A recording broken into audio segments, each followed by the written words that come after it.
Hello everyone and happy summer. So it is July. It is hot where I live right now. Like some days it's either 80 something degrees, which is very nice, or in some days it's like 99 degrees with a heat index of 105, which is not so nice. Either way, it is summer, and of course it is time for me to do a summer book tag. So the book tag I will be doing today is called the Quintessential Summer Book Tag. It's created by TheBookishKat, which I will leave down below, as well as all of the original questions, so be sure to go check her original video out. And yeah, let's begin.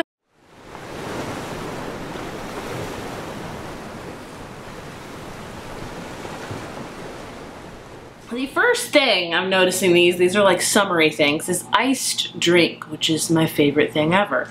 And that is a refreshing book. For this one, I'm gonna have to go with Eleanor Oliphant is Completely Fine by Gail Honeyman. I read this book in February and it was such a refreshing read. It's a very kind of coming of age, lighthearted story that just warms your heart up so much. So it was very refreshing to read, I think, in a time of kind of wintry, what's kind of desolate, and it's just like everything's like dead outside. And then you read this book and it's just, it brightens your day. It was a refreshing read. It's one of my favorite books of the year so far, so I highly recommend you check it out. I think it's just a book that's gonna make you smile, and just such a heartwarming story that I love and is very refreshing. Next up we have Cotton Candy, which is a book that was fluffy and sweet. Oh my goodness, I feel like I have to answer a Casey West book for this answer, because if you watch my channel, I always like underline, compare Casey West books to Cotton Candy. They're just so fluffy and sugary and sweet, and you can devour them. So I have to talk about a Casey West book because it's Cotton Candy. It's literally meant for her books, in my opinion. So pick her latest release, Listen to Your Heart, but pick any Casey West book and it'll do for this question. All of her books are fluffy and sweet and adorable. Next thing is Sunglasses, and you're supposed to pick a dark book. I'm actually going with 2 because this is the month of reading a ton of thrillers for me. I'm reading 3 this month. So first off, I'm going to pick The Death of Mrs. Westaway by Ruth Ware, which I finished a couple weeks ago, and I did enjoy it. I will say it's probably my favorite Ruth Ware book, but it's still not one of my favorite thrillers. I don't know, but either way, I picked this because it is like a very gothic-y, dark type of book. It's all about this girl that receives this letter that she's inherited this estate from her deceased grandmother. Only problem is her grandmother's been dead for so long, so she goes to this manor and she pretends to be someone that she's not, and the whole setting is just very spooky and ominous, and like you're in this really old mansion where everything creaks and there's bolts in the door and things like that. So it's very dark atmospheric book for sure. And the other one I want to pick for this one is The Last Time I Lied by Riley Sager.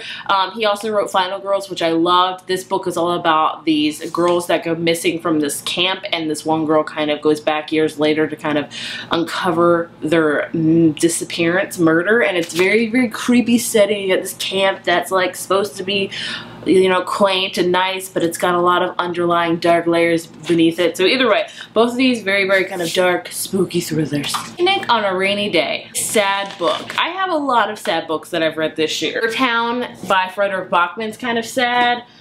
The Nightingale, oh my gosh, so sad. But the one I'm gonna go with, because I feel like I talk about The Nightingale and Beartown for everything right now, is another Kristen Hanna book, and that is The Great Alone. This is about a family that goes to live in Alaska. This is 1975, and it's a very sad book because it's a family that's very broken, and there's a lot of things that aren't great about it. So it's very sad in that regard, and all 3 of these, by the way, made me cry, so they're all sad.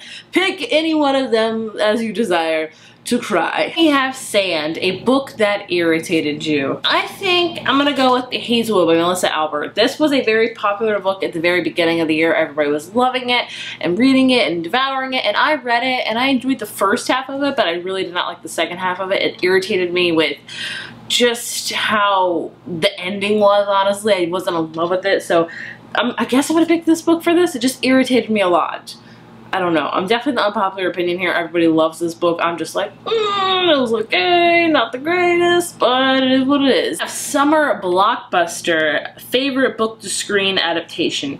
I don't know if this is strictly for this year or of all time. For this year, for sure, Love, Simon was a great book to movie adaptation, one of the best I've seen. All time, I mean, Harry Potter's, there are some movies over the others of Harry Potter that I really enjoy, but overall I really like the Harry Potter movies. The Martian was a great book to movie adaptation. Love that. Those are some of my favorites. I should probably, if you want me to do like a favorite, like favorite and least favorite book to movie adaptations, I would love to do that, because there are some that I love and there are some that I really don't like. Looking at you this year, Ready Player One. Maybe I'm the only one that didn't like Ready Player One, the movie that is.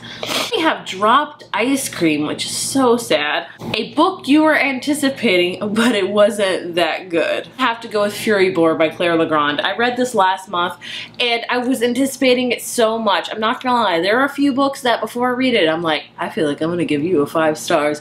And sometimes the book's like, yeah, I'm gonna give you 5 stars. And sometimes it's like, no, that's not gonna happen. And this was the latter for me.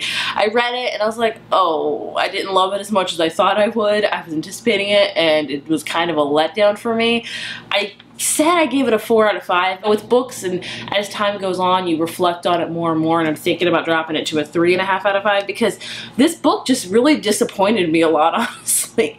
Like, I really wanted to love it. I love the idea of it, but it just was a letdown for me, honestly. I have Palm Tree, a tall book that you love. I have a lot of tall books, goodness. Would take any from these stacks. I love any of these tall books, but the one I read most recently, my most recent tall book read, A Reaper at the Gates by Saba Tahir. Oh, how I love this book. This is the 3rd book in the Ember and the Ashes series, and I loved it so much. It did not disappoint at all. I'm getting a ton of hype, and you're like, I keep hearing about it. I really like it. I'm just gonna say it. I liked it since book 1, when it came out like 4 years ago, and I still like it. I think it's a great series.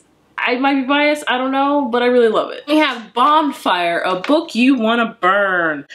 I just want to go on the record by saying I don't endorse anybody to burn books. Like, this is going to be a figurative burn where it's like in my mind, but not really, because you don't want to burn any books. Just because I hate a book doesn't mean you have to hate it.